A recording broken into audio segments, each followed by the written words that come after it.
પાપોમાં આપણે બંધાયેલા છે, પાપોની અંદર આપણે એવા ગૂંચવાયેલા છે કે પાપ આપણને જકડી રાખે છે.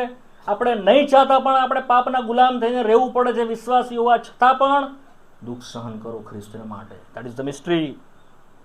એ જાણી ગયો અને માટે એણે નોંધ્યું છે, જેણે દેહમાં દુઃખ સહ્યું તે પાપથી મુક્ત થયું છે. વન્ડરફુલ. જો તમે સહન કરતા નહીં શીખશો, કચકચ કર્યા જ કરશો, એ જે સાંકડો માર્ગ છે, જે કઠણાઈ વાળો માર્ગ છે, દુઃખોથી ભરાયેલો માર્ગ છે, જે પ્રભુ એના પર થઈને ગયો ને આપણે ત્યાં થઈને જવાનું છે, જો તેમાં તમને જવાનું કઠણ લાગશે, પાપ તમારા પર હાવી થઈ જશે. તમે પાપના વિશ્વાસી હોવા છતાં પણ તમને ગચડી રાખશે. સિનેમા જોવાનું પાપ, વ્યભિચારનું પાપ, જુઠ્ઠું બોલવાનું પાપ, ટીકા, નિંદા, નાના નાના નાના નાના શિયાળવા જેવા, જે તમારી આખી દ્રાક્ષાવળીને બિલાડી નાખશે, તમારા આત્મિક જીવનને ફ્રેશ કરી નાખશે, તમારી સાક્ષીને ડિસ્ટ્રોય કરી નાખશે, તમને શરમ વાળું જીવન જીવવા પર